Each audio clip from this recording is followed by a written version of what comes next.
نحمده ونصلي على رسوله الكريم اما بعد فاعوذ بالله من الشيطان الرجيم بسم الله الرحمن الرحيم رب اشرح لي صدري ويسر لي امري واحلل عقدة من لساني يفقهوا قولي۔ جیسا کہ آپ جانتے ہیں کہ کل میری والدہ محترمہ وفات پا گئی۔ کسی کی بھی وفات انسان کو جہاں دکھی کرتی ہے، اس کی جدائی انسان کے لیے تکلیف دہ ہوتی ہے، اس انسان کے جانے کی کمی شدید محسوس ہوتی ہے، وہاں اپنی موت کا بھی خیال شدت سے آتا ہے۔ یہ وہ وقت ہوتا ہے جب انسان اپنی موت کو یاد کیے بغیر رہ ہی نہیں سکتا۔ ہم کتنے بھی اس بات سے غافل ہوں، کتنا بھی بھولے رہیں، لیکن بہرحال ہم نے ایک دن اس دنیا سے جانا ہے۔ قرآن مجید میں اللہ تعالیٰ فرماتے ہیں کل نفس ذائقۃ الموت، ہر نفس کو، ہر جان کو موت کا مزہ چکھنا ہے۔ اور یہ بھی یاد رکھیے کہ ہر ایک کے جانے کا وقت مقرر ہے۔ وَلَن يُؤَخِّرَ اللَّهُ نَفْسًا إِذَا جَاءَ أَجَلُهَا وَاللَّهُ خَبِيرٌ بِمَا تَعْمَلُونَ۔ اور جب کسی کا مقرر وقت آ جاتا ہے تو پھر اللہ اسے ہرگز مہلت نہیں دیتا، اور جو کچھ تم کرتے ہو اللہ اسے بخوبی جانتا ہے۔ جیسا کہ آپ جانتے ہیں کہ والدہ محترمہ جو تھی وہ کئی سالوں سے مسلسل یہاں ایک ہمبل طالب علم اور علم کے محبت کرنے والے انسان کی طرح تقریباً روزانہ آتی تھی، سوائے کسی سفر کی وجہ سے یا شدید بیماری کی وجہ سے۔ چھوٹی موٹی تکلیف اور چھوٹی موٹی دکھ درد تو انہوں نے کبھی اس کی پرواہ ہی نہیں کی تھی۔ بڑھاپا بذات خود ایک بیماری بن جاتا ہے انسان کے لیے، لیکن انہوں نے کبھی اس بات کو محسوس نہیں کیا اور اپنے علم کا سفر جاری رکھا۔ بدھ کے دن وہ یہاں تشریف لائی ہیں اور حسب معمول انہوں نے اپنی کلاسز اٹینڈ کی ہیں، اور حسب معمول وہ یہاں سے واپس گئی ہیں، اور شام تک، رات تک وہ بالکل ٹھیک تھی۔ رات کچھ تھوڑی بہت طبیعت اوپر نیچے ہوئی ہے، لیکن وہ تو ایک بزرگ انسان کا معمول ہوتا ہے۔ اور صبح کے وقت ان کی طبیعت تھوڑی خراب ہوئی، اور ماشاءاللہ جیسے آپ جانتے ہیں تہجد گزار بھی تھیں اور اشراق کی نماز کی بھی بہت زیادہ پابندی کرتی تھی۔ تو ان کی پوتیاں جو تھیں وہ اسکول جا رہی تھی تو ان کو کہتی ہیں جلدی جاؤ، تم لوگ دیر کر رہے ہو۔ اور چھوٹی والی پوتی کو انہوں نے اپنے بیگ سے ٹافی نکال کے دی، اور اس کے بعد ان کے پیٹ میں شدید درد اٹھا، اور بیسیکلی وہ ہارٹ اٹیک تھا، اروٹا ڈائسیکشن تھی، جس میں ہوتا یہ کہ شاہ رگ جو ہوتی ہے دل سے نکلنے والی جو مین رگ ہے، جو ہمارے باقی سارے جسم کو بھی پھر اس کے آگے شاخیں ہو کے خون سپلائی کرتی ہے، تو وہ اوپر برین کو بھی جاتی ہے، نیچے کڈنیز تک بھی جاتی ہے، تو وہ ساری ایک طرح سے اس میں ٹیئرز آگے پھٹ گئی، اور یہ اتنا شدید پین ہوتا ہے، اتنا شدید کہ اس سے سروائیو کرنا اس کا مشکل ہوتا ہے۔ تو وہ وضو میں تھی، اسی وقت انہوں نے نماز شروع کر دی کہ اگر میں نے جانا ہی ہے تو میں نماز کی حالت میں جاؤں۔ تو بہرحال نماز پڑھتے ہوئے وہ گری ہیں، اور ان کے منہ پہ بھی چوٹ آئی اور پھر بے ہوش ہو گئی، اور پھر اس کے بعد کل ان کی ڈیتھ ہو گئی۔ اور یہ 3-4 دن پچھلے جو تھے ہاسپٹل میں مسلسل الحمدللہ ان کے بچے، ان کے بچوں کے بچے ان کے پاس رہے، اور میں ایک ہی بات پر غور کر رہی تھی کہ بالکل ایک نارمل لائف گزار رہی تھی، وہ اپنے روٹین کے کام کر رہی تھی، آ رہی تھی، جا رہی تھی، اور یہ صرف موت کا بہانہ تھا نا، موت کا وقت لکھا تھا وَلَن يُؤَخِّرَ اللَّهُ نَفْسًا إِذَا جَاءَ أَجَلُهَا، اور اس میں بھی جو گھنٹہ، جو منٹ، جو سیکنڈ لکھے ہوئے تھے اسی پر ہی موت کا فرشتہ آیا اور وہ دنیا سے رخصت ہو گئی۔ بہرحال اللہ سبحانہ وتعالی ان پر اپنی رحمتیں نازل فرمائے۔ اس تکلیف میں، یعنی کہ اس اٹیک کے بعد، اسٹروک کے بعد مسلسل شدید تکلیف میں تھی، اور بیچ بیچ میں غنودگی آ جاتی تھی، لیکن یہ ہے کہ جب بھی ہوش آتا تھا، اور خصوصاً نمازوں کے اوقات میں، حیرت کی بات ہے جیسے تہجد کے وقت تو رسپونڈ کرنے لگتی تھی، ہاتھ اٹھانے لگتی، نمازوں کے اشارے کرنے لگتی، اور پھر یہ کہ ایک دن پہلے شام کے وقت ہاتھ اٹھایا اس طرح، یعنی پوری طرح ہوش میں بھی نہیں تھے، لیکن ہو سکتا ہے ہوش میں ہوتی ہوں، تو وہ ایسے ہمیں گلے ملی، یعنی ہم سب آگے آگے ہوئے، گلے ملی، سر پہ ہاتھ پھیرا، وہ یہ حسب معمول جو بہت ہی محبت کرنے والی اور ہر ایک کا احساس کرنے والی۔ تو ایسے دل میں تھوڑا سا خیال ہے کہ شاید یہ رخصتی کی ملاقات کر رہی ہیں، یا اللہ عالم، کیونکہ انسان غیب کا علم تو نہیں جانتا کہ کون سی چیز کس لیے ہو رہی ہے، لیکن انسان اندازے اور قیافے ہی کرتا ہے۔ بہرحال ان 3-4 دنوں کی جو تکلیف تھی وہ دیکھی نہیں جا رہی تھی. تو یاد رکھیے موت کی اپنی سختیاں ہوتی ہیں، ان بیماریوں کی اپنی تکلیفیں ہوتی ہیں، اور کسی کی بھی تکلیف کو دیکھ کر انسان یہ نہ سوچے کہ وہ انسان شاید اس نے کوئی بہت گناہ کیے ہیں اس وجہ سے. حضرت انس کہتے ہیں کہ جب رسول اللہ صلی اللہ علیہ وسلم نے موت کی شدت محسوس کی تو فاطمہ رضی اللہ عنہا کہنے لگی، ہائے تکلیف. رسول اللہ صلی اللہ علیہ وسلم نے فرمایا، اے میری بیٹی، تمہارے باپ پر وہ وقت آ گیا ہے کہ اللہ تعالیٰ اس سے کسی کو بھی چھوڑنے والا نہیں ہے قیامت کے دن کی ملاقات کے لیے. یعنی ہم سب کو اس موت کے مرحلے سے گزرنا ہے. اس لیے ہم کچھ بھی کریں، کتنا بھی بھاگیں، کتنا بھی کسی چیز کو اگنور کریں، کتنا بھی موت کو بھلائیں، لیکن وہ تو سامنے کھڑی ہے، وہ تو چلتی ہوئی آ رہی ہے. اس نے تو آپ پکڑنا ہے. ایک دن جب وقت آ جائے گا، چاہے ہماری کیسی بھی مصروفیات ہوں اور کیسی بھی ہماری مشغولیات ہوں، ہم میں سے ہر ایک نے اللہ کی طرف لوٹنا ہے. قل ان الموت الذی تفرون منہ فانہ ملاقیکم ثم تردون الی عالم الغیب والشہادہ فینبئکم بما کنتم تعملون.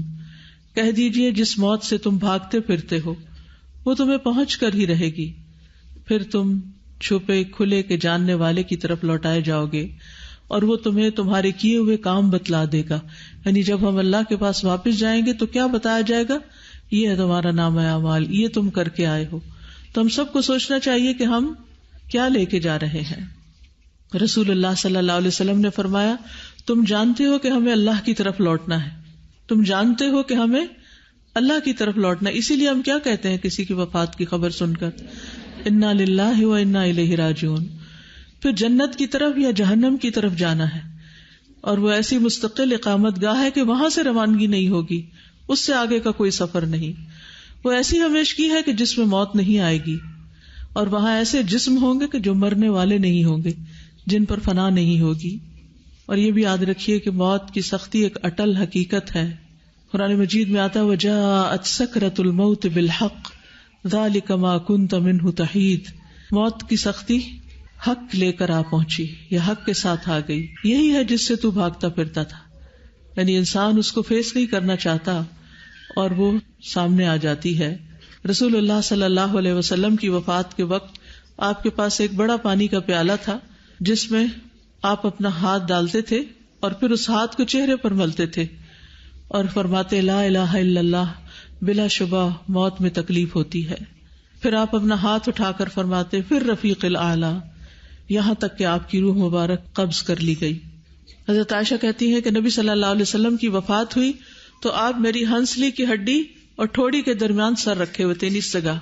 جب سے میں نے نبی صلی اللہ علیہ وسلم پر موت کی سختی دیکھی ہے، اس کے بعد میں نے موت کی سختی کو کسی کے لیے برا نہیں سمجھا. یعنی اللہ کے رسول صلی اللہ علیہ وسلم جو اللہ کے بہت پیارے تھے، محبوب تھے، ان پر بھی تکلیف گزری. تو پھر ہم سب کو اپنے بارے میں سوچنا چاہیے کہ ہم اس کے لیے اللہ تعالیٰ سے کتنی دعائیں کریں، کتنی فریادیں کریں اور کتنی اس کی تیاری کریں.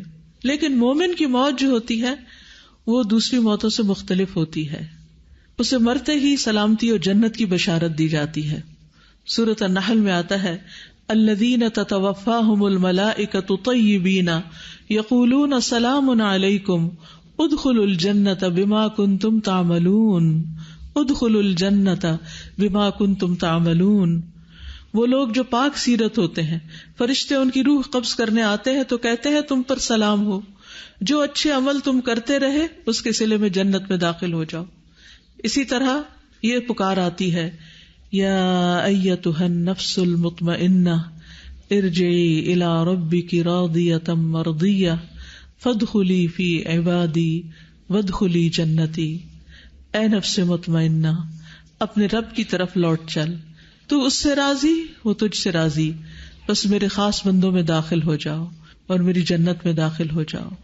اور خصوصاً اگر انسان بہت نیک ہو تو اس کی رخصتی کا وقت ایسا ہوتا ہے فَأَمَّا إِن كَانَ مِنَ الْمُقَرَّبِينَ فَرَوْحٌ وَرَيْحَانٌ وَجَنَّةُ نَعِيمٍ وَأَمَّا إِن كَانَ مِنْ أَصْحَابِ الْيَمِينِ فَسَلَامٌ لَكَ مِنْ أَصْحَابِ الْيَمِينِ. بس اگر وہ مقربین میں سے ہے تو اس کے لیے راحت عمدہ رزق اور نعمت والی جنت ہے، لیکن اگر وہ دائیں ہاتھ والوں میں سے ہوا تو تجھ پر سلام ہو کہ تو دائیں ہاتھ والوں میں سے ہے، یعنی اس کو بھی فرشتے آ کر سلام کرتے ہیں۔ امی کی وفات کے وقت زکیہ پاس تھی۔ السلام علیکم۔ وعلیکم السلام۔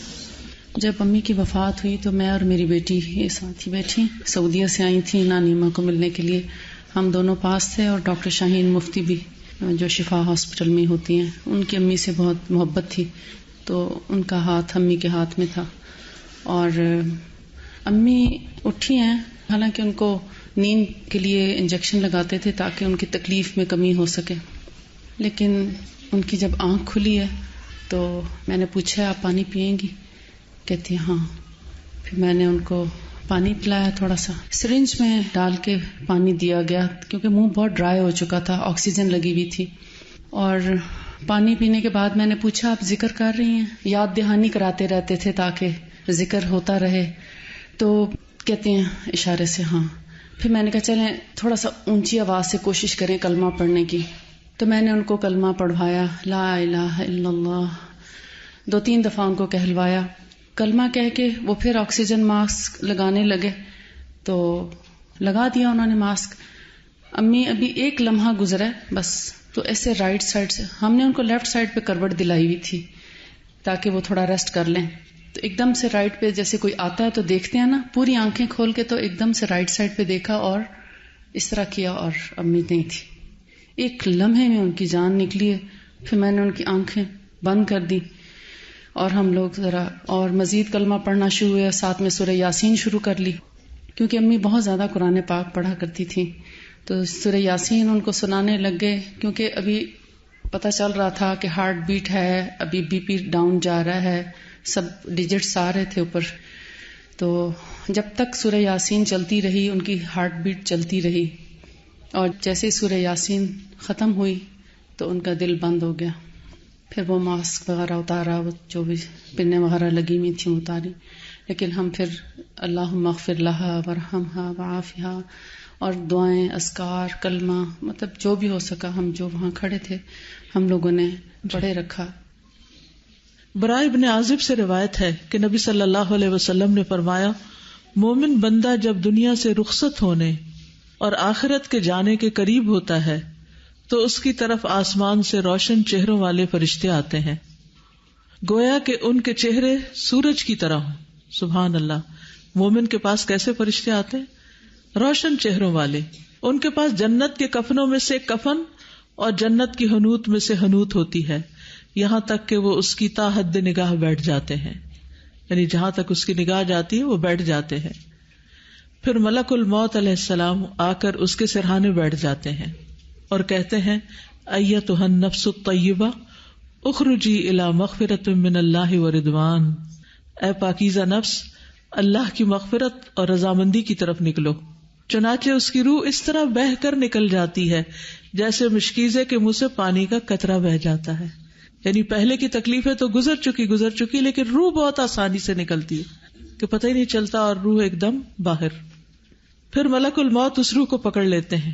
جب وہ اسے پکڑ لیتے ہیں تو دوسرے فرشتے پلک جھپکنے کی مقدار میں بھی اس کی روح کو ملک الموت کے ہاتھ میں نہیں رہنے دیتے، بلکہ ان سے لے کر اسے کفن میں لپیٹ کر اپنی لائی ہوئی حنوط مل دیتے ہیں، اور اس کے جسم سے ایسی خوشبو نکلتی ہے جیسے بہت ہی زیادہ مہکنے والی کستوری کی خوشبو جو روئے زمین پر پائی گئی ہو۔ پھر فرشتے اس روح کو لے کر اوپر چڑھ جاتے ہیں۔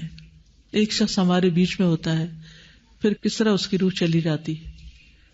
تو جب وہ فوت ہو گئی تو جو ہی مجھے پتا چلا تو میرے ذہن میں پہلی بات یہی آ رہی تھی کہ اس وقت پتہ نہیں روح کون سی منزل پر ہوگی، کہاں تک پہنچ چکی ہوگی۔ آسمان کا سفر۔ برائے ابن عازب روایت کرتے ہیں کہ نبی صلی اللہ علیہ وسلم نے فرمایا، فرشتے اس روح کو لے کر اوپر چڑھ جاتے ہیں، اور فرشتوں کے جس گروہ پر بھی ان کا گزر ہوتا ہے وہ گروہ پوچھتا ہے، ما ھذا الروح الطیب، یہ کتنی پاکیزہ روح ہے، یہ کس کی روح ہے؟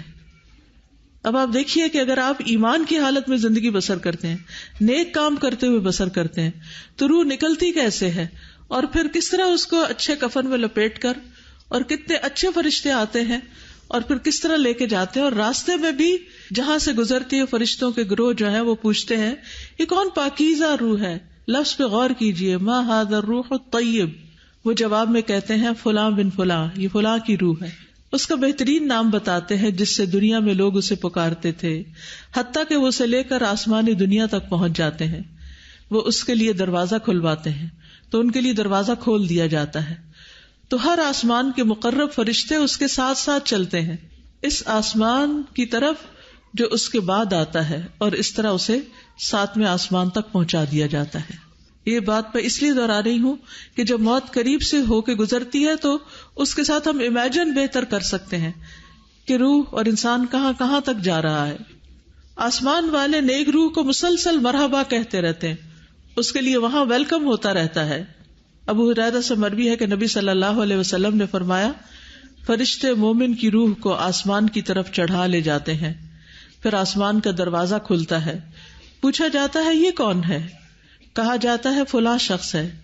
وہ کہتے ہیں مرحبا بالنفس الطیبہ کانت فی الجسد الطیب ادخلی حمیدتا وابشری بروح وریحان ورب غیر غضبان.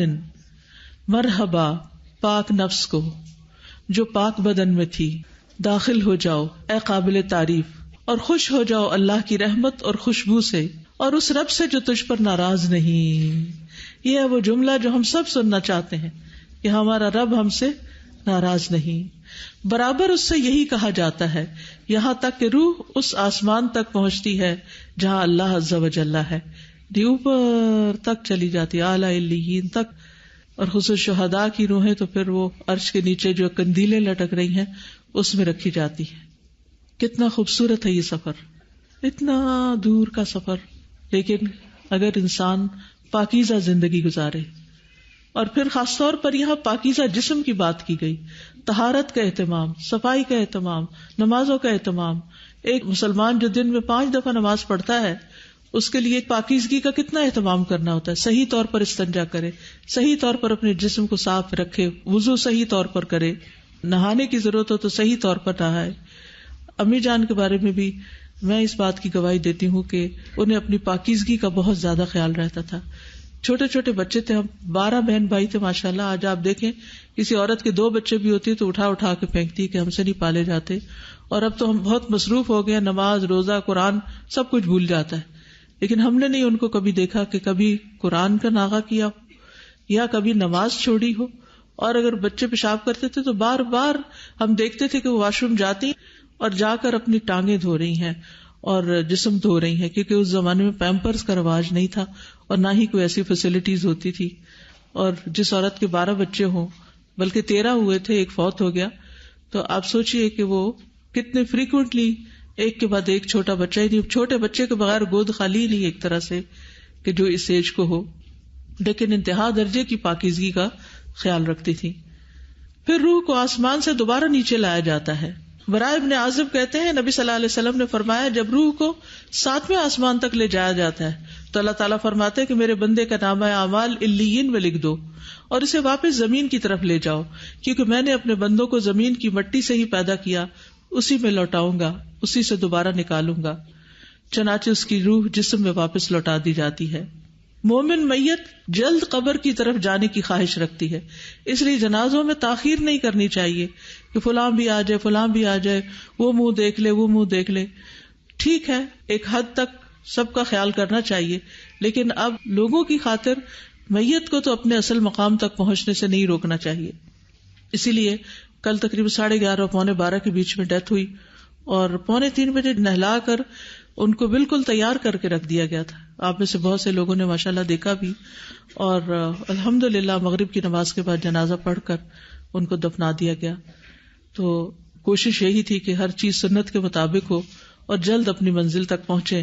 نبی صلی اللہ علیہ وسلم فرماتے تھے جب جنازہ رکھا جاتا ہے پھر لوگ اسے کاندھوں پر اٹھاتے ہیں, اس وقت اگر مرنے والا نیک ہوتا ہے تو کہتا ہے قدمونی قدمونی, مجھے جلدی لے کے چلو, مجھے جلدی لے کے چلو. جب وہ دفنا دیا جاتا ہے تو باہر والوں کے قدموں کی چاپ سنتا ہے, کیونکہ روح اب کہاں ہے, جسم میں آ گئی ہے. اب جسم میں روح آ جائے واپس تو آپ سوچئے انسان اپنے ماحول سے ایک طرح سے جاگ اٹھتا ہے نا کہ میں یہ کہاں ہوں. تو وہ وقت کیسا ہوگا کہ جب انسان منو مٹی نیچے اپنے آپ کو پھر محسوس کرے کہ میں کہاں ہوں، اور پھر اس کے کانوں میں آواز بھی آ رہی ہو کہ سب چھوڑ کے مجھے جا رہے ہیں. اس لیے عثمان بن عفان سے روایت ہے کہ نبی صلی اللہ علیہ وسلم جب میت کی تدفین سے فارغ ہو جاتے تو اس کے پاس کچھ دیر ٹھہرتے اور فرماتے اپنے بھائی کے لیے مغفرت طلب کرو، اس کے لیے ثابت قدمی کی دعا کرو کیونکہ اب اس سے سوال ہوگا. لیکن افسوس یہ کہ ہمارے ہاں کیا ہوتا ہے، ادھر جنازہ اٹھا، ادھر ہم باتوں میں مصروف ہو گئے، آپس کی میل ملاقات میں ہم اس کو ایک سوشل گیدرنگ بنا لیتے ہیں، اور دیر کے بعد رشتے دار ملے ہوتے ہیں. ٹھیک ہے ملنا ہے، ابھی ٹھہر کے تھوڑی دیر کے بعد بہت باتیں کر لیں، لیکن اس وقت تھوڑا سا وقار اور سکینت میں وقت گزارے. اپنی پڑ گئی ہم کو، ہم میت کے بارے میں تو کچھ سوچیں اور ان کے لیے تو کچھ دعائیں کریں. تو ایسے موقع پر اگر ہمیں واقعی جانے والے سے محبت اور پیار ہو تو ہم اپنی خواہش چھوڑ کر پہلے اس کے لیے دعا کریں، اور خاص طور پر جو قبرستان میں موجود ہوں وہ دفناتے ہی نہ وہاں سے چلے جائیں بلکہ تھوڑا سا رکیں. پھر قبر کے 3 سوالوں کی باری آتی ہے. حدیث میں آتا ہے قبر میں دفن کرنے کے بعد میت کو کہا جاتا ہے کہ اب اٹھ کر بیٹھ جاؤ، تو وہ بیٹھ جاتا ہے.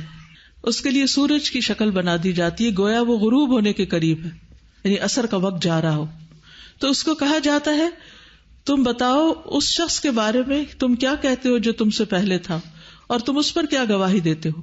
یعنی نبی صلی اللہ علیہ وسلم کے بارے میں پوچھا جاتا ہے تو وہ کہتا ہے مجھے چھوڑ دو کہ میں نماز پڑھ لوں. یہ کون کہے گا کہ میں نماز پڑھ لوں؟ جو دنیا میں کہتا ہے کہ چھوڑو میں اپنے کام چھوڑوں، اور لوگوں کو بھی ایکسکیوز کر کے اٹھ جاتا ہے اور اپنی نماز کی فکر کرتا ہے.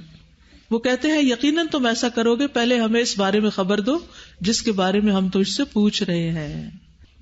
براء بن عازب کہتے ہیں کہ انہوں نے کہا کہ ہم رسول اللہ صلی اللہ علیہ وسلم کے ساتھ ایک انصاری کے جنازے میں گئے. ہم قبر کے پاس پہنچے تو ابھی لحد تیار نہیں ہوئی تھی، تو رسول اللہ صلی اللہ علیہ وسلم بیٹھ گئے اور ہم بھی آپ کے ارد گرد بیٹھ گئے گویا کہ ہمارے سروں پر پرندے ہوں. آپ کے ہاتھ میں چھڑی تھی، آپ اس سے زمین کرید رہے تھے. آپ نے اپنا سر اٹھایا اور فرمایا اللہ سے قبر کے عذاب کی امان مانگو.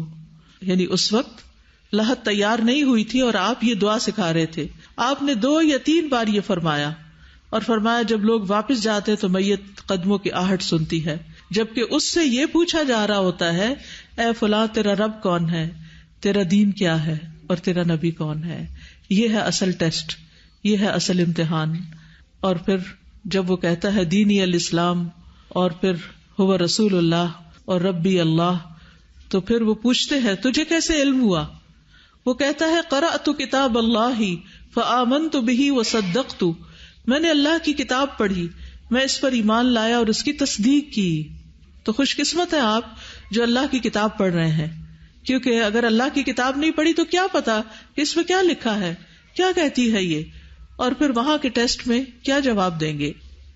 پھر کیا ہوتا ہے، ایک منادی کرنے والا اعلان کرتا ہے تحقیق میرے بندے نے سچ کہا، اسے جنت کا بستر بچھا دو، اس کو جنت کا لباس پہنا دو، اس کے لیے جنت کی طرف سے دروازہ کھول دو. اللہ کرے کہ ہماری والدہ کے لیے ایسا ہی ہوا ہو. فرمایا جنت کی طرف سے وہاں کی ہوائیں، راحتیں اور خوشبوئیں آنے لگتی ہیں، اور اس کی قبر کو نگاہ کی وسعت کی حد تک، یعنی جہاں تک نگاہ جاتی ہے قبر وسیع معلوم ہونے لگتی ہے، اس کو وسیع کر دیا جاتا ہے. لیکن اس کے برعکس جو جواب نہ دے پائے اور جو کافر اور منافق ہے وہ جواب نہیں دے پاتا تو پھر اس پہ اندھا گنگا فرشتہ مقرر کر دیا جاتا ہے جس کے پاس بھاری گرز ہوتا ہے. اس پہ اس طرح مارتا ہے کہ اگر پہاڑ پہ بھی مارا جائے تو وہ مٹی مٹی ہو جائے. پھر قبر میں نیک اعمال مومن کی حفاظت کرتے. یہ جو قبر کا بیان ہے اور قبر کی بات ہے، مجھے اپنے بچپن کی سب سے پہلی تعلیم جو اپنی والدہ سے ملی تھی، مجھے وہ منظر آج تک نہیں بھولا کہ پہلے زمانے میں نیچے بیٹھ کے پکانے والے مٹی کے تیل کے چولہے ہوتے تھے، تو امی بیٹھ کے اس پہ کھانا پکا رہی تھی اور میں پاس بیٹھی ہوئی تھی. ان کا اکثر یہی ہوتا تھا کہ کھانا پکاتے وقت کھلاتے وقت ہم سب کو نیچے ہی پاس بٹھا لیا کرتی تھی. تو مجھے انہوں نے اس دن شاید مشکات شریف سے، کیونکہ میرے والد سے وہ پہلے پورا قرآن کا ترجمہ انہوں نے پڑھا، میری پیدائش سے تقریباً 8 دن پہلے ختم ہوا تھا ان کا قرآن تکمیل ہوئی تھی. پھر اس کے بعد یہ کہ جب ہم نے ہوش سنبھالی تو مسلسل انہیں کچھ نہ کچھ پڑھتے ہوئے پایا. تو انہوں نے شاید قبر کا بیان پڑھا تھا، تو سب سے پہلے قبر کے بارے میں انہوں نے مجھے بتایا. کھانے پکاتے ہوئے ساتھ ساتھ بتانے لگی قبر میں ایسے ہوتا ہے، فرشتہ آتا ہے، یہ سوال پوچھتا ہے. پھر یہ گرز کا لفظ پہلی دفعہ میں نے وہیں پر سنا اور میرا رنگ پیلا ہو گیا. خوف کے مارے. ہم تو کہتے ہیں نا بچوں کو نہ بتاؤ، بچے ڈر جائیں گے. نہیں تو پھر کب بتائیں گے؟ اور اگر بچپن میں ان کے دل میں یہ باتیں نہیں بیٹھی تو بڑے ہو کر کیا بیٹھیں گی؟ پھر یہ ہوا کہ اتنے میں میرے ماموں آ گئے. مجھے یہ بھی یاد ہے، وہ کہتے تم اس کو کیا بتا رہی ہے، تم نے دیکھا نہیں اس کا رنگ کتنا پیلا ہو رہا ہے. لیکن آپ دیکھیے رات بھی یہی میں غور کر رہی تھی، میں کہتی کہ وہ ماں جو ہمیشہ سے قبر کے بارے میں فکر مند رہتی تھی، آج قبر میں پہلی رات ہے ان کی. اللہ اس رات کو ان کے لیے دنیا کی ہر رات سے زیادہ پرسکون بنا دے اور ان کے لیے راحت اور آرام. اور دنیا میں ظاہر بزرگوں کو رات کو کئی دفعہ واش روم جانا پڑتا ہے، کئی قسم کی تکلیفیں لاحق ہو جاتی ہیں، نیند نہیں آتی. آپ نے بھی کبھی دیکھا ہوگا کہ کلاس میں ان کو کبھی جھونکا آ جاتا تھا کیونکہ رات کی نیند ان کی پوری نہیں ہوتی تھی، تو وہ یہ نہیں کرتی تھی کہ صبح اٹھ کے پھر وہ آرام کرنے لگ جائے، وہ دوبارہ پھر کلاس میں آ جاتی تھی، سوتے جاگتے. اور مین جو ٹی کیو کا ہال ہے اس میں ان کے لیے اسی لیے بیڈ بھی لگوایا گیا تھا. تو میں امی سے کہتی تھی کہ آپ کو جب زیادہ تھکاوٹ ہو تو آپ بس اس میں لیٹ جایا کریں. جیسے ہم اپنے باقی تمام اسٹوڈینٹس کو بھی کہتے ہیں کہ بخار بھی ہو تو کلاس میں لیٹ جائیں، بجائے اس کے کہ ہاسٹل کے کمرے میں اکیلے لیٹیں یا گھر میں لیٹنے کے.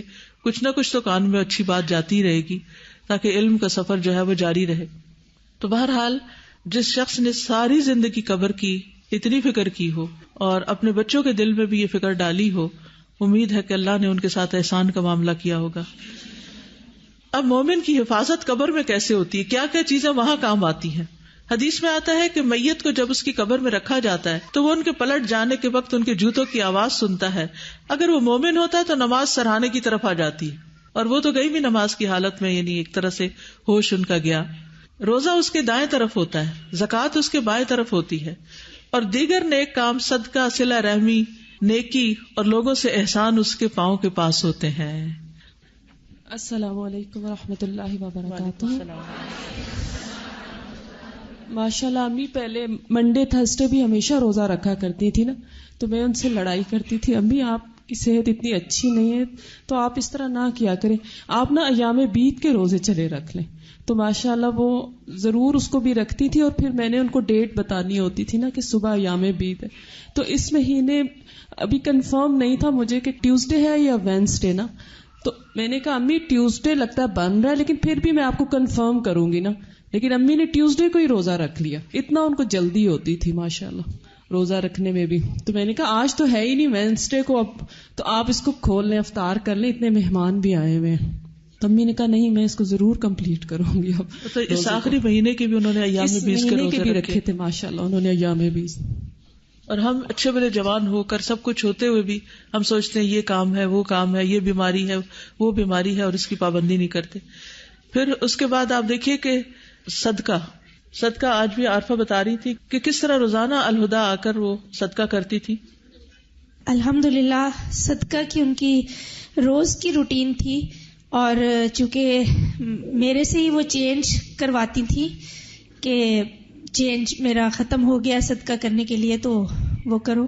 تو میں ان کا پرس دیکھ رہی تھی کھول کے، تو صدقے کے پیسے جو انہوں نے آنے والے دنوں میں کرنا تھا وہ موجود تھے نا، کیونکہ ان کی روٹین تھی اور وہ حدیث کے مطابق صدقہ کرتی تھی، جیسے کہ اتنا اتنا کرنا ہے جو انہوں نے بخاری میں پڑھا تھا. تو میرا ایک بہت ہی زیادہ مجھے خوشی بھی ہوئی اس بات کی کہ الحمدللہ یہ ان کا ایک انتہائی مستقل عمل تھا، اور اللہ تعالیٰ اس پہ انہیں یقیناً بہترین جزا دے گی. روزے کی بھی بات ہوئی ہے تو صرف ایام بیس کے یا منڈے اور تھرسڈے کا روزہ نہیں رکھتی تھی، ذی الحجہ کے 10 دن کے روزے، محرم کے روزے، یعنی جتنے بھی مسنون روزے ہیں وہ سارے وہ رکھتی تھیں. پچھلے جو 8 مہینے کی ان کی بیک بون کی تکلیف تھی اس کے بعد انہوں نے یعنی وہ روزے کچھ عرصہ بیچ میں چھوڑے، مگر اس بیماری کے بعد بھی جو رمضان آیا اور ہم سب نے امی سے بولا کہ آپ اتنی سخت بیماری کے بعد اٹھی ہیں تو اب جو ہے پلیز آپ روزوں کی تھوڑی سی پرہیز کر لیں. اور یہ بھی شیڈیول بتایا کہ 2 رکھیں، ایک چھوڑ دیں، ایک رکھیں، اس طرح کریں. لیکن امی نے رمضان المبارک کے کوئی روزے نہیں چھوڑے تھے الحمدللہ. شوال کے روزے بھی رکھتی تھی، اور وہ روزے رکھنے کے بعد میں یہ سوچ رہی تھی کہ ماشاءاللہ اتنی سخت بیماری سے وہ گزری ہیں، لیکن رمضان المبارک کا ایک روزہ بھی نہیں چھوٹا ان سے الحمدللہ، ایک بھی. اور اس رمضان میں بھی انہوں نے مکمل روزے رکھ لیے. اللہ کا بہت احسان ہے الحمدللہ. صلہ رحمی کون بتائے گا آپ میں سے صلہ رحمی کے بارے میں کہ رشتہ داروں کا کتنا خیال رکھتی تھی؟ جس دن امی بیمار ہوئی ہیں اس سے ایک دن پہلے میرے ساتھ پروگرام بنایا اور مجھے کہنے لگی کہ اس ویکنڈ پہ تم نے کہیں نہیں جانا، اس ویکنڈ پہ تم میرے ساتھ جاؤ گی، اب ہم رشتہ داروں کا حال پوچھنے جائیں گے۔ تو ہمارے ماموں ان کے بھائی سرگودا میں بیمار ہیں، بلکہ ان کی دعا بھی کیجیے گا۔ تو کہنے لگی ان کا حال پوچھنے کے لیے جانا ہے اور تم میرے ساتھ چلو اور اپنے بیٹے کو بھی ساتھ لے کے چلو۔ تو میں نے عمر سے بات کی کہ تم میرے ساتھ چلو گے، نانی اماں اس طرح کہہ رہی ہیں، تو اس نے اوکے کر دیا، ٹھیک ہے انشاءاللہ ہم ہفتے کو جائیں گے اور اتوار کو واپس آئیں گے۔ تو میں نے کہا مجھے تو اس ویکنڈ پہ لاہور میں کام تھا، تو کہنے لگی کوئی بات نہیں، لاہور بھی بلکہ جائیں گے۔ دو ان کے دل میں باتیں تھیں، ایک تو یہ کہ نگت باجی کے جو مدر ان لا ہیں، ساس، وہ بیمار ہیں، ان کو اتنی تکلیف ہے کہ وہ اپنے ہوش و حواس میں نہیں ہیں۔ تو کہنے لگی ان کو تو نہیں پتا چلے گا کہ ہم آئے ہیں، لیکن اللہ تو راضی ہو جائے گا کہ ہم نے اپنے رشتہ داروں کا خیال رکھا۔ اور پھر ان کو ایک بات یہ بھی تھی کہ چونکہ آپ کی کلاسز ہو رہی تھیں لاہور میں، تو چلو اسی بہانے کلاس میں بھی ہو آئیں گے، لاہور کی کلاس بھی اٹینڈ کر آئیں گے۔ کلاس میں آنے کا بھی بہت شوق ہوتا تھا۔ تو اس طرح وہ اپنے جتنے غریب رشتہ دار ہیں ان سب کا ان کے پاس لسٹ بنی ہوئی تھی اور ان سب کا وہ خیال کرتی تھیں۔ جتنا وہ خود کر سکتی تھیں وہ خود کرتی تھیں، اور جہاں وہ خود نہیں کر سکتی تھیں تو وہ ہمیں بھی شامل کر لیتی تھیں۔ کبھی کبھی ہم سے بھی کہتی تھی، ہم سب کو بتاتی تھیں کہ فلاں کے ساتھ یہ مسئلہ ہے، اس کے بچے کی فیس دینی ہے، اس کی ضرورت پوری کرنی ہے، وہ بیمار ہے، اس کا خیال کرنا ہے، وہ بہت تکلیف میں ہے، ان کے مسائل آج کل ایسے ہو گئے ہیں۔ تو یعنی ہماری امیڈیٹ فیملی سے ہٹ کر اپنی دور دراز کے بھی جو ہمارے فیملی ممبرز ہیں سب کا ایک ایک کا ان کا خیال ہوتا تھا کہ وہ کس حال میں ہے اور ان کی کیسے مدد کرنی چاہیے اور کس طرح کریں۔ تو مالی مشکلات ہوں یا ان کے لیے کپڑوں کا انتظام، ان کے لیے دواؤں کا، ان کی جس بھی چیز کی ضرورت ہوتی تھی وہ ہمیشہ کوشش میں رہتی تھی۔ کسی کا آپریشن ہے، کسی کو علاج کے لیے ضرورت ہے، یا کسی کا بچہ پیدا ہونے والا ہے، یا کسی کے ساتھ کوئی اور مسئلہ ہو گیا، تو ہر ایک کے دکھ درد کا ان کو خیال ہوتا تھا اور ہر ایک کے بارے میں وہ پوری طرح آگاہ رہتی تھی۔ اللہ تعالیٰ بلکہ میرا سورس آف انفارمیشن وہی تھی۔ میں جب ادھر ادھر سفر پر ہوتی تھی تو میں جس وقت بھی کال کرتی ساروں کا A to Z سب کا حال پوچھتی، فلاں کیسے، کیونکہ مجھے پتا ہوتا تھا ان کے پاس سب کی انفارمیشن۔ میں الگ ماشاءاللہ 12 بہن بھائی ہیں، ہم تو ہر ایک کو کال کرنا، اور بعضوں کو آگے سے کوئی ملتا نہیں تو پتہ ہی نہیں چلتا کہ اس کا حال کیا ہے۔ تو امی سے پوچھ کے تسلی ہو جاتی تھی کہ سب کی خبر مل گئی، تو ایک سکون آ جاتا تھا کہ سب ٹھیک ہے، یا اگر کوئی مسئلہ مسائل ہے تو اس کے لیے کوئی کوشش یا دعا یا جو بھی کرنی ہے۔ اور پھر نماز، تو نماز میں صرف فرض نمازیں نہیں بلکہ فوزی شاید بتا رہی تھی کہ جمعہ وہ ان کے ساتھ پڑھا کرتی تھی۔ پھر اس کے بعد یہ کہ تہجد کی نماز تمیہ رات کے وقت ان کے پاس ہوتی تھی۔ السلام علیکم۔ رات کے وقت میں ان کے پاس 3 راتیں میں نے ان کے ساتھ گزاری الحمدللہ۔ تو یہی ہوتا تھا کہ جیسے ہی وہ جاگتی تھیں یا ایون سو رہی ہوتی تھیں تو میں یا تو تلاوت کرتی تھی یا اذکار پڑھتی تھی۔ تو دوسری رات میں نے نوٹ کیا کہ تقریباً 4:30-5 بجے کہ میں تسبیحات پڑھ رہی تھی، اور جب میں نے پڑھنا شروع کیا اللہم لک الحمد انت قیم السماوات والارض ومن فیہن، تو وہ ایک دم سے الرٹ ہو گئی۔ اور دعا میں آتا ہے کہ انت الحق ووعدک الحق، تو جب میں حق پڑھتی تھی تو وہ بھی یعنی ان کا منہ ہلتا تھا ساتھ ساتھ۔ تو پھر میں نے تہجد کی، یعنی مجھے ایک دم سے خیال ہے کہ تہجد کا وقت ہے، تو میں نے سورہ آل عمران کی آخری آیات پڑھنا شروع کی۔ تو بہت سن رہی تھی وہ، پھر ہاتھ اٹھاتی تھی جیسے دعا پڑھ رہی ہوں۔ تو جب میں نے مکمل کی تلاوت آیات کی تو انہوں نے ایسے ہاتھ اوپر کیے جیسے نماز پڑھ رہی ہوں۔ تو میرے ماموں نے کہا کہ نماز پڑھو، تو میں نے پڑھنا شروع کر دی۔ میں نے اللہ اکبر کہی، دعا استفتاح پڑھی، تو ان کا ہاتھ بندے رہے مسلسل۔ پھر سورہ فاتحہ پڑھی، تھوڑی سی تلاوت کی، تو ماشاءاللہ یعنی وہ ہاتھ ان کے چیسٹ پہ ہی رہے۔ پھر مجھے تو بالکل ایسے لگ رہا تھا کہ جیسے تہجد لگے ہوئے تھے، جی دونوں ہاتھوں پہ آئی وی کی لگی ہوئی تھی، اور مگر انہوں نے ایسے مجھے لگ رہا تھا کہ تہجد پڑھی ہے انہوں نے۔ پھر فجر کے وقت بھی انہوں نے، میری کزن آلا، اس نے فجر کی نماز ان کو پڑھائی، 2 رکعت اس نے نماز پڑھائی ان کو۔ اور پھر تھوڑی دیر کے بعد میری ممانی آئی تھی تو کچھ کہہ رہی تھی نانی اماں، تو مجھے سمجھ نہیں آ رہی تھی۔ تو پھر میری ممانی نے سمجھا کہ وہ کہہ رہی ہیں اذان ہو گئی ہے، اذان ہو گئی ہے تو ہم نے کہا کہ امی جی آپ نے نماز پڑھ لی ہے، تو ان کو نماز کی ہی فکر تھی مسلسل. مومانی مریم، آپ کوئی بات شیئر کرنا چاہیں؟ السلام علیکم ورحمۃ اللہ وبرکاتہ. وعلیکم السلام ورحمۃ اللہ وبرکاتہ.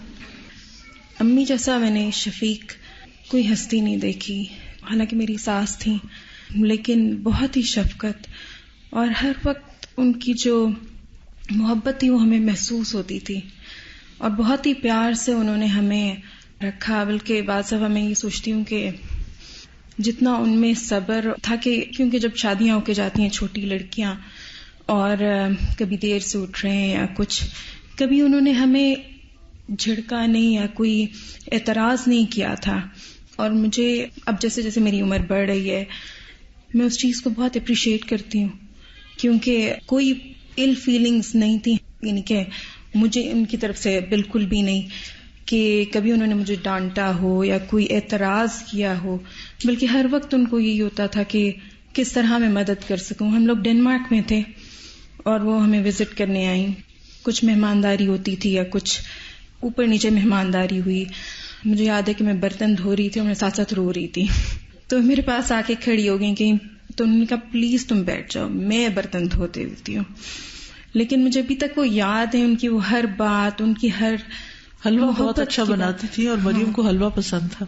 میری شادی ہوئی اور مجھے اتنی محبت سے انہوں نے اپنے پاس بٹھانا، اور ساتھ ہی وہ چولہے کے ساتھ ہی میری پیڑھی رکھ دینی. حالانکہ مجھے کرنے چاہیے تھے جو کام، انہوں نے کبھی یہ نہیں کہا، یا کوئی ان کی ایکسپیکٹیشنز نہیں تھی ہم سے. ان کو بس یہ تھا کہ میں کیا دے سکتی ہوں. اور ہماری دعا یہ ہے کہ ہم ان کی طرح گرو کریں، کہ ہم اپنے بچوں سے بھی کوئی ایکسپیکٹیشنز نہ ہو، کسی سے نہ ہو، بس یہ ہو کہ ہم کیا دے سکتے ہیں ان کو.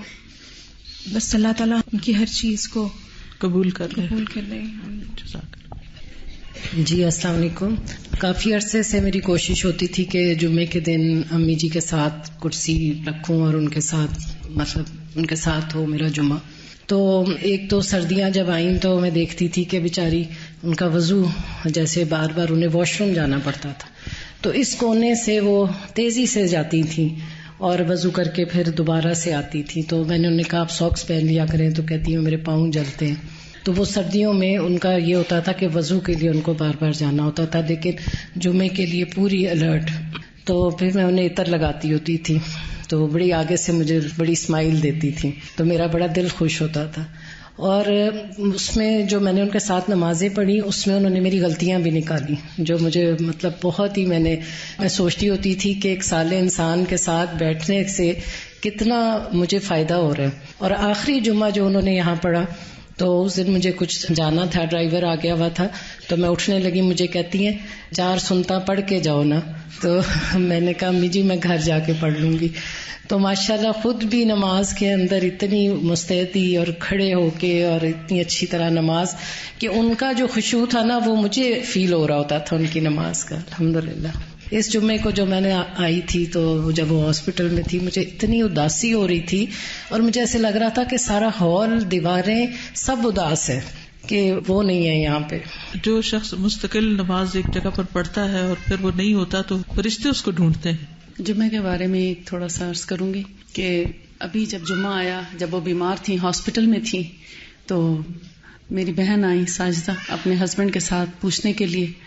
تو انہوں نے آپس میں ذکر کیا کہ جمعہ کتنے بجے ہے، تو ان کے کان میں جمعے کا لفظ پڑ گیا. انہوں نے سن لیا کہ آج جمعہ ہے، تو ہاسپٹل کے بیڈ پہ اتنی شدید تکلیف میں تھیں، اس کے باوجود ایک دم سے آنکھیں پوری طرح کھولی اور الرٹ ہو گئی کہ اچھا جمعہ ہے. اور ایک لمحے کے بعد انہوں نے پھر نماز شروع کر دی، اپنی طرف سے وہ جمعہ پڑھ رہی تھی. تو وہ پورے اشارے کیے، اس کے بعد رکوع سجدے کا اور پھر سلام پھیرنے کا پورا اشارہ کیا. اس کے بعد بھی کچھ پڑھ رہی تھیں. تو پھر میں نے تھوڑی دیر بعد پوچھا امی جی آپ نے نماز پڑھ لی؟ تو کہتی ہاں بس 4 فرض پڑھے ہیں. لیکن ان اتنا اہتمام کرتی تھیں. اللہ تعالیٰ ہمیں بھی توفیق عطا فرمائے. تو بات یہ ہو رہی تھی کہ انسان جو نیک عمل کرتا ہے، صدقہ، صلہ رحمی، نیکی اور لوگوں سے احسان، اس کے دونوں پاؤں کے پاس ہوتے ہیں، یعنی قبر میں اس کی حفاظت کرتے ہیں. سر کے پاس سے کوئی چیز آنے لگتی ہے تو نماز کہتی ہے میری طرف سے آنے کا راستہ نہیں، دائیں طرف سے کوئی چیز آنے لگتی ہے تو روزہ کہتا ہے میری طرف سے آنے کا رستہ نہیں. بائیں طرف سے آیا جاتا ہے تو زکوٰۃ کہتی ہے میری طرف سے آنے کا رستہ نہیں. پھر دونوں پاؤں کی طرف سے کوئی چیز آنے لگتی ہے تو نیک اعمال, صدقہ, صلہ رحمی اور لوگوں سے اچھا سلوک, وہ کہتا ہے کہ میری طرف آنے کا کوئی راستہ نہیں. طبرانی کی روایت میں ہے آدمی کے پاس اس کی قبر میں آیا جاتا ہے, بس اس کے سرہانے کی طرف سے آیا جاتا ہے تو اس کو قرآن کی تلاوت دھکیل دیتی ہے. اب یہ نماز کے علاوہ قرآن کی تلاوت, آپ کو معلوم ہوگا کہ وہ روزانہ کتنا قرآن پڑھتی تھی. جی سائدہ اپنی انسپریشن بھی بتاؤ. السلام علیکم ورحمۃ اللہ وبرکاتہ.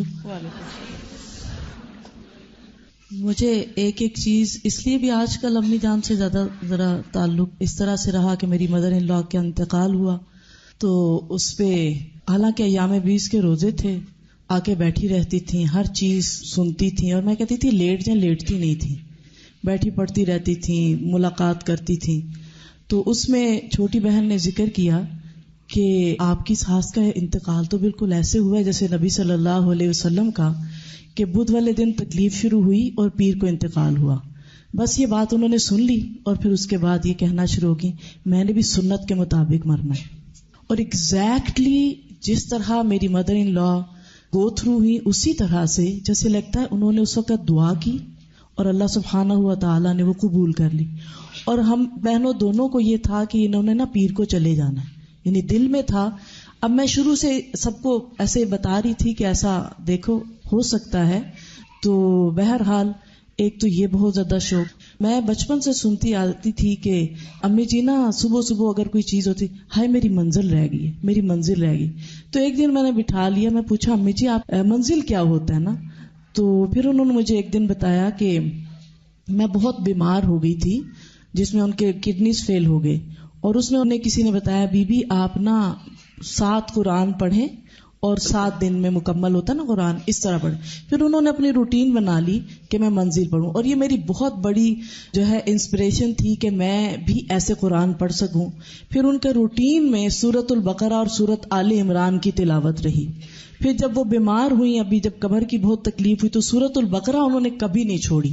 ان کو یہ ہوتا تھا کہ یہ بادل کے 2 سائے ہوں گے, حشر والے دن میرے اوپر ہوں گے, اور میں یہ اس کو اپنی زندگی کا جب بھی آپ دیکھیں کہ لیٹی یا ان کے ہاتھ میں سپارہ ہوتا, میرے گھر بھی آتی نماز پڑھ کے اگر کوئی نا پاس بیٹھا ہوتا اپنا سپارہ کھول لیتی اور سورۃ البقرہ جو ہے اس کی تلاوت شروع کر دیتی. یہ نہیں ہے کہ صرف وہ, بلکہ ریگولر قرآن کی تلاوت جب تک ہمت رہی وہ منزل بھی ساتھ پڑھتی رہی اور ساتھ ساتھ جو ہے وہ سورۃ البقرہ اور سورۃ آل عمران بھی پڑھتی رہی. تو اس سے پھر جب میں نے بھی وہ سلسلہ شروع کیا تو مجھے پوچھتی تھی اچھا تو کتنا پڑھیا ہے, یعنی ایک ہوتا نا کہ آپ کتنا پڑھ رہی ہو, کیا کر رہی ہو, اور اچھا تسبیح پہ کیا پڑھ رہی ہو. یہ جو شوق تھا نا ان لوگوں کا, مدر ان لا کا بھی اور میری امی کا بھی, کہ یہ کیا ہے تاکہ میں بھی یہ اتنا کر سکوں.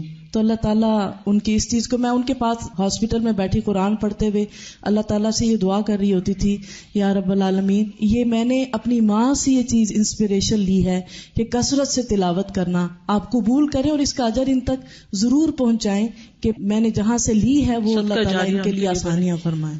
ایک چیز کہ قرآن پڑھنے کے لیے وہ یہ بھی کرتی تھی کہ اپنے لیے یعنی ایسے ریسورسز اپنے پاس رکھتی تھیں, جیسے سورہ البقرہ اور سورہ آل عمران کو انہوں نے محبوب بھائی سے اسپیشلی کہہ کے ایک بائنڈنگ کروائی ہوئی تھی کہ یہ میرے پاس اکٹھی رہے.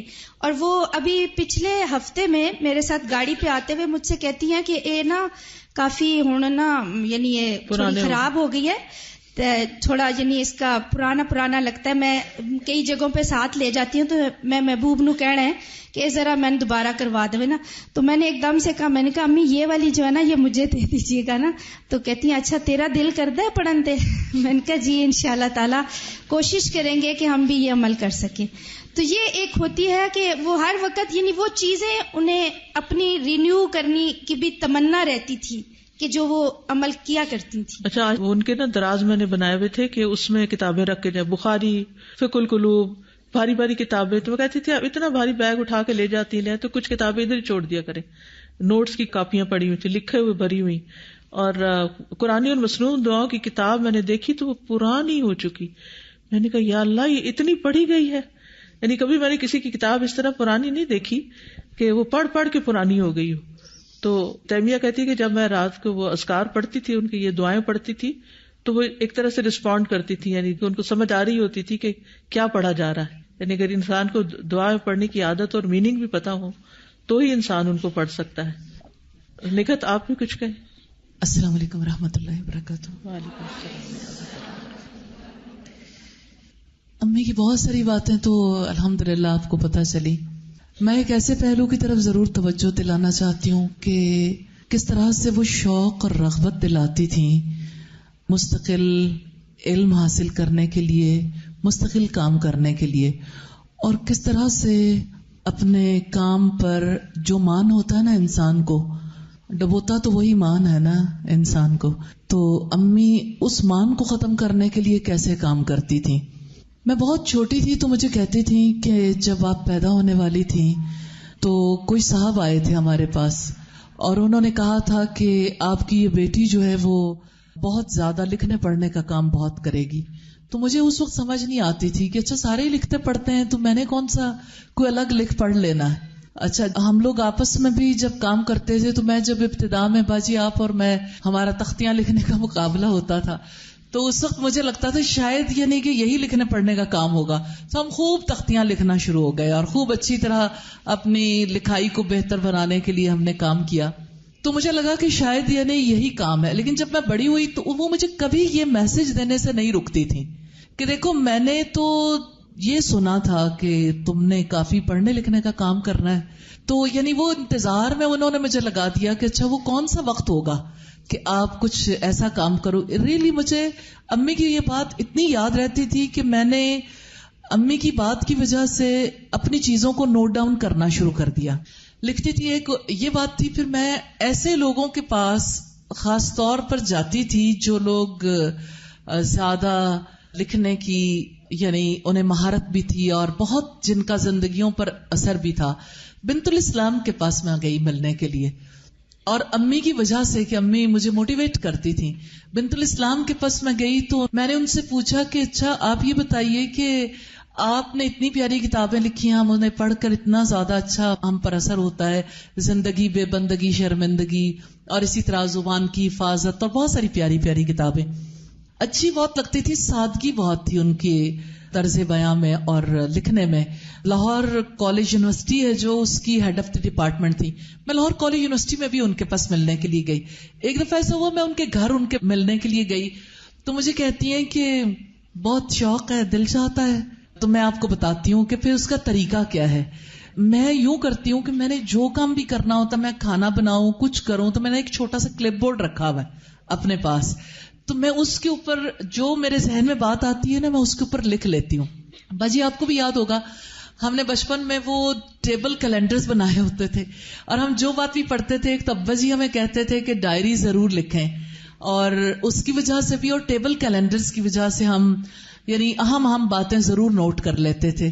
اور پھر جب میں ان کے پاس گئی میں نے یہ سنا کہ یعنی آسانی تو اسی میں ہے کہ آپ کو جو بات ذہن میں آتی ہے اس کو نوٹ کر لو.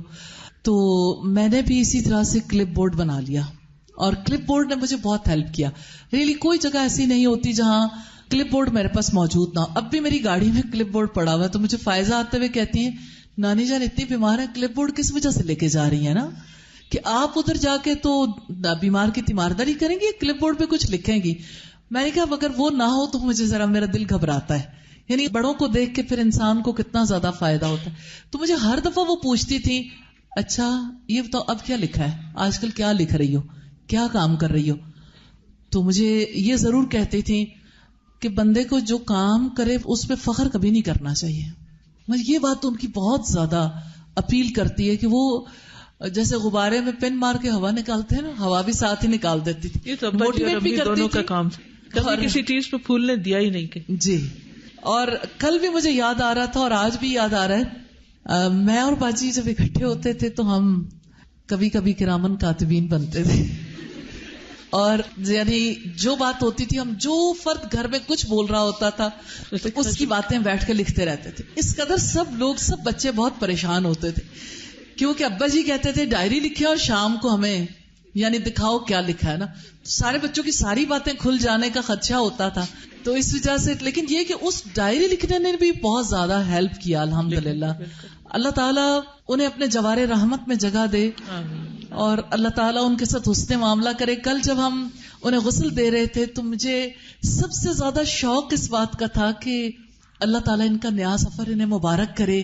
تو ہم نئے سفر کے لیے تیار کر رہے, تو مجھے بار بار یہی بات یاد آتی تھی کہ اچھا میں جب چھوٹی تھی تو کس طرح سارے بہن بھائیوں کو ہم نے, آپ کو بھائی یاد ہوگا, رات میں امی ہمیں نہلانا شروع کرتی تھی اور ہم بہت سارے بہن بھائی تھے, تو یعنی ایک کو نہلا کے بستر میں, دوسرا نہلایا بستر میں, تیسرا نہلایا بستر, اور مستقل یعنی ہم سب کی باریاں لگی ہوئی ہوتی تھیں. اور جب ہم بڑے ہو گئے پھر ہماری باریاں لگ گئی کہ ہم نہلوائیں. ہاں بالکل الحمدللہ. اور یعنی صفائی کا بہت زیادہ خیال رکھتی تھی. اور میرے بال زیادہ گھنے تھے بچپن میں, تو مجھے کہتی تھی میں نے تمہارے بال کاٹ دینے, نیچے سے کاٹوں گی بال کے, تم نے بال جو ہے نا بہت زیادہ سیدھے کر کے رکھو, اور الجھے ہوئے بالوں کو پسند نہیں کرتی تھی. تو کل مجھے غسل کرواتے ہوئے یہی ہو رہا تھا, جب میں مسلسل زکیہ بھی میرے ساتھ تھی, ساجدہ, ساری بہنیں ماشاءاللہ, بھانجیاں بھی لگی ہوئی تھی, تو میں سب کو کہہ رہی تھی ایک باؤل یعنی پانی کا ہی ڈال دو کہ یہ تمہارے لیے بہت بڑا اجر ہے. لیکن میرے ذہن میں وہ یعنی میں ان کا بہت ریگارڈ کرتی تھی, لیکن مجھے وہ بالکل ایک چھوٹا بیبی لگی نا, جیسے بیبی کو نہلاتے ہیں. تو غسل دیا تو مجھے یہی بار بار ذہن میں آ رہا تھا کہ ابھی جب کرامن کاتبین انہیں اٹھائیں گے, ان کا اگلا سفر یعنی شروع ہو گیا, وہاں پر جب ملاقات ہوگی کوئی ایسی چیز نہ رہ جائے جسم پر, کوئی ایسا سلسلہ نہ ہو. اللہ کا شکر ہے 4 دن. اور غسل سے مجھے یاد ہے کہ میں نصرت عباسی کی خاص طور پر اور کوثر کی بہت زیادہ مشکور ہوں کہ انہوں نے بہت ہی اچھے طریقے سے غسل دیا. جی الحمدللہ. اور تو میں نصرت سے بھی کہوں گی کہ تھوڑی سی بات غسل کے حوالے سے کر لیں. تو بس یہی کہ جب چوٹیاں بھی کی تھی نا ان کی, تب بھی مجھے بہت اچھا لگا کہ وہ بچپن میں جس طرح بال بناتی تھیں, جیسے نہلاتی تھی. ماں باپ کا انسان حق ادا نہیں کر سکتا. اور مجھے بار بار رسول اللہ کی یہ بات یاد آتی تھی, ایک رات کا بدلہ بھی نہیں ہے جس نے اپنے کندھوں پہ اپنی ماں کو اٹھا کے حج کروایا تھا. اور واقعی ہم ان کی ایک رات کا بدل بھی نہیں دے سکتے, ایک کام کا بدل بھی نہیں دے سکتے. اللہ تعالیٰ ان کی مغفرت فرمائے اور ہمیں ان کے لیے صدقہ جاریہ بنائے. السلام علیکم ورحمۃ اللہ. السلام علیکم ورحمۃ اللہ وبرکاتہ. وعلیکم السلام ورحمۃ اللہ وبرکاتہ. جیسے بتایا نا نکت باجی نے, بالکل لگ رہا تھا کہ چھوٹا بیبی کو ہم نہلا رہے ہیں. اسی طرح فلفی اور اتنی آسانی سے غسل ہوا. کتنے ایک میں نے غسل دیے, میں نے اپنی زندگی میں اتنا آسان غسل کوئی نہیں دیکھا کہ جتنا آسانی سے ان کو غسل دیا. اور جیسے بتا رہی ہے نا کہ بال ان کو الجھے ہوئے نہیں پسند تھے, تو ان کی 3 چوٹیاں اتنی آسانی سے بن گئی. حالانکہ پچھلے 5 دن سے وہ بیمار بھی تھی, اتنی آسانی سے چوٹیاں بنی اور وہ ہم نے پیچھے ڈال دی. اور چہرہ بھی وہ کہتے ہیں نا نیو بورن بیبی کی طرح ہاتھ لگاؤ تو یوں ہی لگ رہا تھا ہمیں کہ کوئی نیو بورن بیبی ہے. وہ تو بہت پیار کرتی تھی سب سے, اور وہ میرے ساتھ مری بھی گئی تھیں. اور پھر میں ان کو ہر وقت دعوت دیتی رہتی تھی, جب ملتی تھی تو کہہ رہی تھی چلوں گی. اور پھر ایک بات کہ رمضان میں ریسپشن پہ ایک بوٹل رکھی ہوئی تھی, اور مجھے بچیوں نے بتایا ریسپشن سے کہ یہ استاذہ کی امی آپ کے لیے چھوڑ کے گئی ہے. پہلا ہی روزہ تھا تو وہ بادام کا شربت میرے لیے چھوڑ کے ادھر گئی تھی. تو مجھے وہ بھی بہت اچھا لگا کہ دیکھیں ان کو کیسے خیال آیا, اور وہ ادھر نام لکھا ہوا تو رکھا ہوا تھا. اللہ تعالیٰ ان کو اپنے جوار رحمت میں رکھے. مریم کچھ کہنا چاہتی ہے. مریم. السلام علیکم ورحمۃ اللہ وبرکاتہ. نانی اماں کی میں پہلی نواسی ہوں. I was a first grand child. اور ماما جب گئی تھی پی ایچ ڈی کرنے تو ہمیں نانی اماں کے پاس چھوڑ کے گئی تھی. تو she was like our mother. اور 4 سال ان 3 بچوں کو ماشاءاللہ رکھا ہے انہوں نے. ابھی جیسے 12 بچوں کی بات ہو رہی تھی تو 3 ہم بھی تھے ساتھ. تو میں کہتی ہوں کہ جو تربیت انہوں نے ہمیں حیا کی اور ایک ماڈسٹی کی دی تھی, میں نے انہی سے سیکھی. اب یقین کریں کہ ابھی تک ہمیں ڈانٹ پڑتی تھی اگر ہم ہاف سلیوز پہن کے آ جائیں, یا کوئی ایسے کپڑے کے پجامہ سی تھرو ہو, کی پایا تو فوراً احساس دلاتی تھی. اور اپنا حجاب کا تو میرا بھائی چھوٹا نا ان کو تنگ کرتا تھا, نانی اماں آپ اتنی بوڑھی ہو گئی ابھی تک آپ نقاب کرتی ہیں, اتارنا آپ پہ فرض نہیں ہے. تو کہتے تو کی کہندا ہے. میں تو کرا دی. جیسے آپ کہتے ہیں کہ کیسا محبت والا رشتہ ہوتا ہے, لیکن ماشاء اللہ دا ہول لائف آئی سین ہر کہ شی واز ویری ماڈسٹ. اور نانا ابو کے ساتھ کتنی ادب کے ساتھ رہتی تھی. نانا ابو کے ساتھ ادب کے ساتھ رہتی تھی. اور جب نانا ابو کے آخری دن تھے تو انہوں نے کہا تھا کہ میں تم سے راضی ہوں نا. تو یہ جملہ مجھے نانی اماں کا ابھی تک, میں نے کہا نانی اماں کتنی لکی ہیں, آپ کے ہسبینڈ نے آپ کو یہ کہہ دیا نا. اور اس کے بعد ان کی اتنی پروڈکٹیو لائف میں نے دیکھی. انہوں نے ہسبینڈ کا لاس کہ میں اب اکیلی ہوں کبھی اپنے اوپر طاری نہیں کیا. She lead a very productive life. جیسے آپ نے ابھی سب ان کا سنا کہ تہجد, میں نے بچپن سے جب سے میں نے ہوش سنبھالا ہے میں نے ان کی تہجد نہیں مس ہوتے دیکھی. اور اس کے علاوہ ابھی آج کل کی لڑکیاں ان کو بہت تکلیف ہوتی تھی, اسپیشلی جو شارٹ شرٹس چلی ہیں. اور نہیں, وہ جو کہہ رہے تھے لڑکیاں شوہر کے آگے بولتی ہیں, اور شوہر کے آگے ہاں کہتی ہیں ویکھو میں تو کدی نہیں آج تک بولیا, میں تو خاموشی نال جی کر کے سن لیندی سی. میں کہا بس نانی اماں آپ دعا کریں ہمیں بھی اللہ صبر دے نا. تو نانی اماں کا میرے ساتھ ایسے رشتہ تھا کہ وہ نا ہر چیز مجھ سے شیئر کرتی تھی. کہ جیسے ماما کا ٹریولنگ بہت تھی, میری دونوں بہنیں باہر تھیں, تو ڈانٹنا بھی مجھے, سنانا بھی, تو آندھی نہیں. پھر اسکول کا کوئی کام ہوتا تھا نہیں ہوتا تھا تو مجھے ڈانٹ پڑی ہوتی تھی یہ کام کیوں نہیں کرتی ہے. لیکن وہ ایسی ڈانٹ تھی کہ الہدا میں کہیں کچھ ہو تو مریم کی شاوت. لیکن مجھے کبھی میں نے مائنڈ نہیں کیا, مجھے اتنا مزہ آتا تھا, میں اتنا ہنستی تھی ان کے آگے اور ان کو تسلی دینا. لاسٹ ویک جیسے میری خالہ بتائی تھی ان کی ساس کی ڈیتھ ہوئی تو آئی اور بہت خوش ہوتی تھی جب ماما جاتی تھی اور میرے ہسبینڈ کی ٹریولنگ رہتی تو جب میں الہدا آتی تھی اتنی خوش ہوتی تھی کہ تو آ گئی نا تھی, کیونکہ ان کو ہوتا تھا کہ چلو صبح کے وقت گھر میں کوئی ہے. تو آ کے بیٹھی تو مجھے کہتی ہیں کہ دیکھو نا, کیونکہ ان کی ساس رات 9 بجے ان کو دفنایا, تو کہتی ہیں راتی انہوں نے لے گئے کہ قبر راتی سی اکیلے چھڑ کے انہوں نے آ گئے. میں نے بہت قبر نہ ڈر لگتا ہے اور رونا شروع ہو گئی. اتنا قبر کو یاد کر کے روئی تو میں بھی ساتھ رو پڑی. میں کہ نانی اماں اللہ سے اچھی امید رکھیں اور اللہ سے یہ دعا کریں اللہ تعالیٰ میں ثابت قدمی دینا. تو ایک دن لاسٹ فرائیڈے کی جیسے بات تو بتا رہی ہے, میں نہیں آ سکی کیونکہ ہماری کلاس ہوتی ہے. تو کیوں نہیں آئی تو آج, یہ میرا کوشش ہوتی تھی میں بریک ان کے ساتھ گزاروں. تو I would really miss وہ چیزیں جو میں ماما سے نہیں شیئر کر سکتی تھی, نانی اماں کو شیئر ہر, آج یہ ہوا گھر میں, آج اس نے ایسے کیا, ماسی کے ساتھ یہ ہو گیا, تو اچھا بھی نصیحتیں کرتی تھی.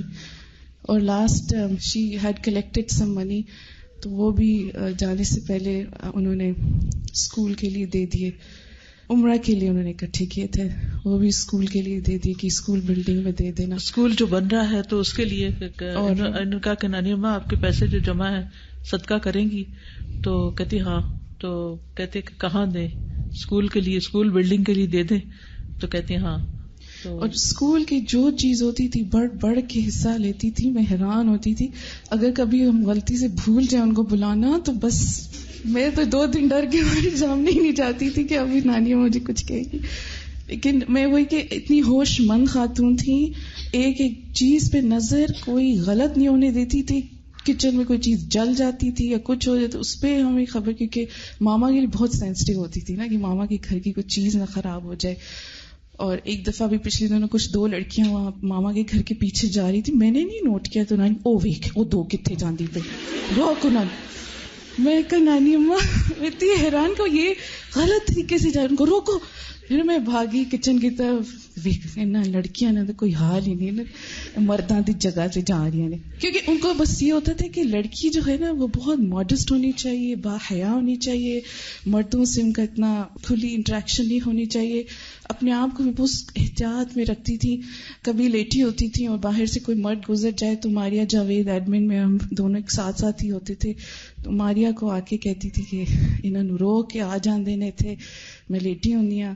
تو یعنی اپنی حیا کا, ہر چیز کا, اور ہر ایک کے لیے she was so concerned about everyone. I mean ابھی مجھے فیل ہوا ہے کہ ہر کوئی یہ کہتا ہے میں ان سے اتنا کلوز تھا, وہ میرے لیے اتنا کرتی تھی.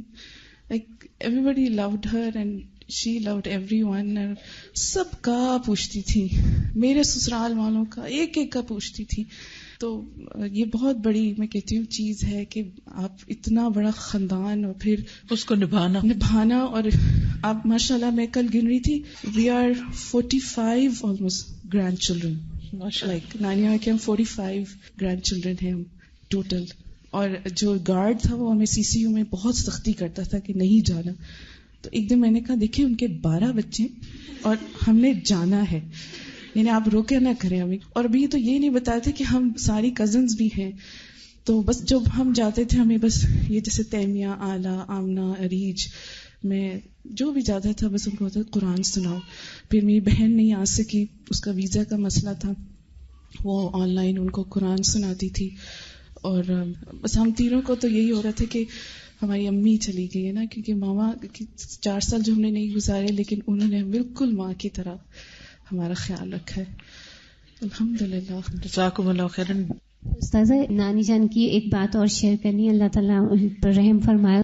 یاسمین آنٹی سے بات ہم شام کو کر رہے تھے آپس میں, تو وہ مل کے آئی تھی ان سے, تو وہ کہہ رہی تھی, میں نے ان سے پوچھا کہ کیا ہوا تھا صبح نا جب آپ نہیں تھیں, تو کہتی میں نماز پڑھ رہی تھی تو مجھے بہت درد محسوس ہوا نا, تو پہلے میں نے سوچا میں کسی کو بلاؤں نا, مجھے لگا کہ مجھے کچھ ہو رہا ہے نا, تو پھر میں نے کہا کہ اگر مجھے کچھ ہونا ہی ہے نا تو نماز کی حالت میں ہو جائے. میں نے نماز اور لمبی کر دی. میرے بیٹے ہشام نے مجھے میسج بھیجا, امی کی جب طبیعت کا سنا, انشاءاللہ اللہ سبحانہ وتعالی will make it easy. We are all here for a short while. Inshallah, if she survives then alhamdulillah. If not then alhamdulillah. She is going in the state of iman with such a high level of modesty. Good woman. تو بات یہ ہے کہ ہر حال میں اللہ کا شکر, اور یہی چیز مومن کے دل کو ڈھارس دیتی ہے, اور یہی چیز اس کی زندگی اور وقت کو ضائع کرنے سے بچاتی ہے. صلاۃ کی جو میں نے کلاس پڑھائی وہ بھی اس خبر کے بعد ہی تھی. مشکل تھا, لیکن اللہ کے ہر فیصلے پر بندے کا راضی ہونا بندے کے وقت کو صحیح استعمال کروا دیتا ہے. اللہ سبحانہ وتعالی ہمیں ہر اس کام کی توفیق دے جس سے وہ راضی ہو جائے. باتیں تو بہت ہیں لیکن نہیں کہ اب اتنا ہی وقت ہے. ابھی زکیہ صبح بہت پرانی بات یاد کرا رہی تھی جو مجھے بہت اچھی لگی. کہتی ہیں کہ کس طرح امی ہمیشہ تازہ کھانا بنا کے کھلاتی تھی اور گرم گرم چولہے سے روٹی اتار کے وہ ہم لوگوں کو دیتی تھی. آرام کرنا انہوں نے سیکھا ہی نہیں, ایک کام کے بعد ایک. ظاہر ہے جس عورت کے 12 بچوں کو سو کیسے سکتی ہے آرام سے, تو ساری زندگی نیند کی کمی کا شکار رہی. ساری زندگی یعنی کام کام مسلسل, اور گھر کے کام بھی اور پھر پڑھنے کا بھی اور عبادت بھی. تو اللہ تعالیٰ اب ان کی قبر کو اتنا ان کے لیے پرسکون بنائے کہ ساری زندگی کی تھکاوٹیں اتر جائیں. مختصر سی دعا کر لیتے ہیں. سبحان اللہ والحمد للہ ولا الہ الا اللہ واللہ اکبر ولا حول ولا قوة الا باللہ العلی العظیم. اللہم صلی علی محمد وعلی آل محمد کما صلیت علی ابراہیم وعلی آل ابراہیم انک حمید مجید. اللہم بارک علی محمد وعلی آل محمد کما بارکت علی ابراہیم وعلی آل ابراہیم انک حمید مجید. اللہم اغفر لها اللہم اغفر لها اللہم اغفر لها وارحمها وارحمها وارحمها وعافها وعافها وعافها واعف عنها واعف عنها واعف عنها وأكرم نزلها ووسع مدخلها واغسلها بالماء والثلج والبرد ونقها من الخطايا كما ينقى الثوب الأبيض من الدنس.